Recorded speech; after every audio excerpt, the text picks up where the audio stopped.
Shalom sahabat CFY Ministry, jumpa lagi dengan saya. Baik, sebelum kita merenungkan firman Tuhan, kita berdoa terlebih dahulu. Bapa, di dalam nama Tuhan Yesus, kami minta pertolongan Roh Kudus untuk kami boleh mendengarkan kebenaran firman-Mu dan kami boleh memahaminya. Tolong kami Bapa, kami bersyukur di dalam nama Tuhan Yesus Kristus. Haleluya, amin.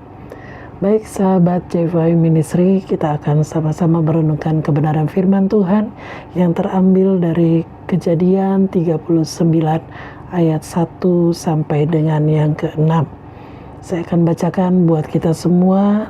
Judul perikop di atas, Yusuf di rumah Potifar. Adapun Yusuf telah dibawa ke Mesir, dan Potifar seorang Mesir, pegawai istana Firaun, kepala pengawal raja, membeli dia dari tangan orang Ismail yang telah membawa dia ke situ.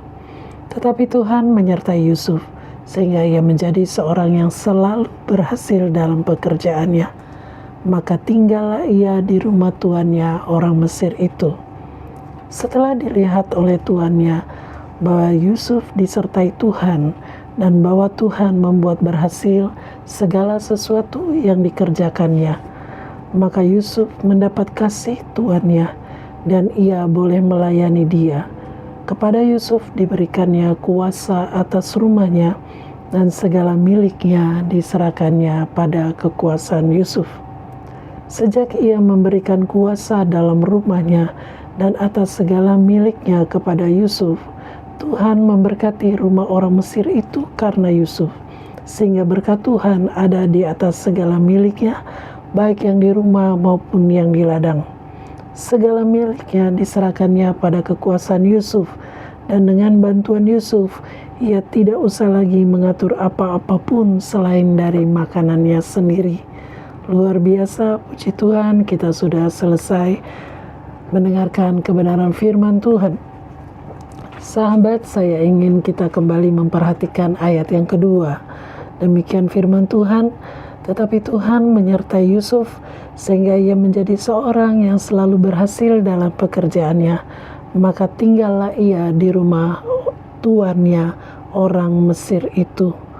Kunci daripada keberhasilan Yusuf adalah penyertaan Tuhan.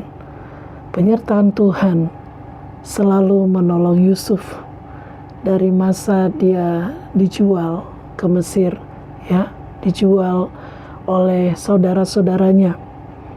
Dia melewati penderitaan yang luar biasa.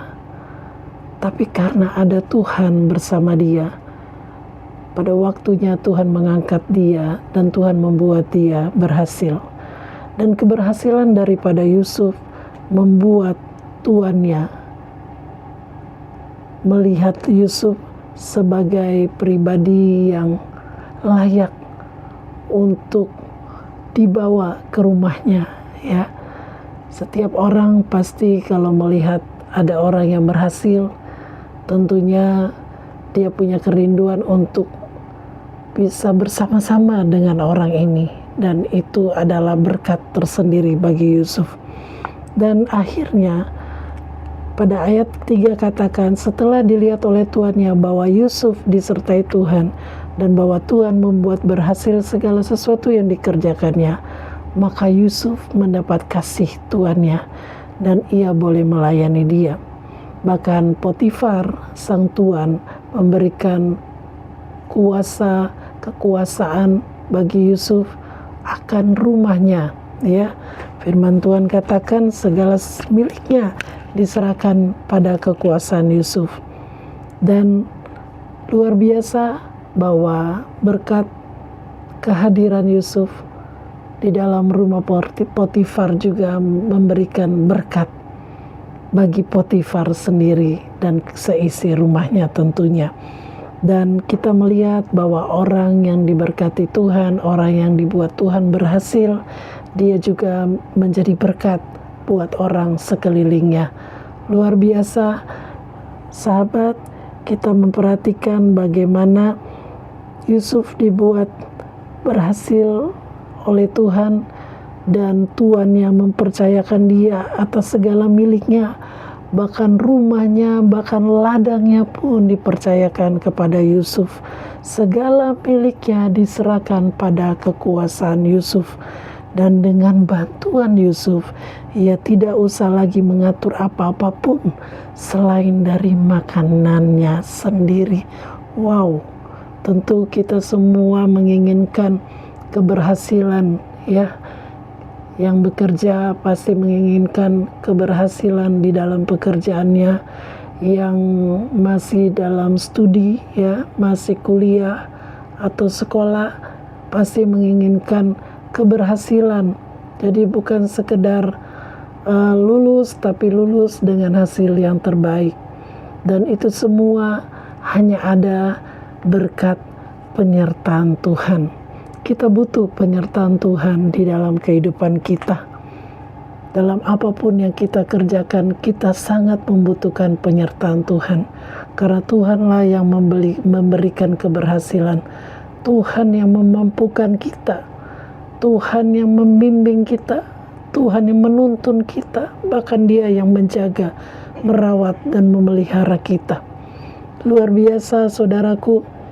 Kalau di dalam kehidupan kita, saya sendiri sudah merasakan bagaimana Tuhan menyertai kehidupan saya. Kita tidak akan pernah jatuh sampai tergeletak. Ya, firman Tuhan katakan, tangan yang menopang kita. Dan kita tidak akan pernah jatuh sampai tergeletak. Luar biasa. Penyertaan Tuhan membuat kita tidak jatuh. Penyertaan Tuhan membuat kita terhindar dari segala kejahatan. Penyertaan Tuhan menghalau segala rancangan-rancangan jahat yang ditujukan kepada kita. Di dalam kehidupan ini tidak bisa kita mengatur orang untuk suka atau tidak suka kepada kita, tapi penyertaan Tuhan senantiasa meluputkan kita dari segala yang jahat. Luar biasa, ya. Jadi rancangan-rancangan yang dibuat oleh orang-orang untuk membuat kita jatuh, itu tidak akan bisa berhasil karena Tuhan ada beserta dengan kita. Bahkan Tuhanlah yang membuat kita lolos dari segala sesuatu yang berusaha menjerat kita.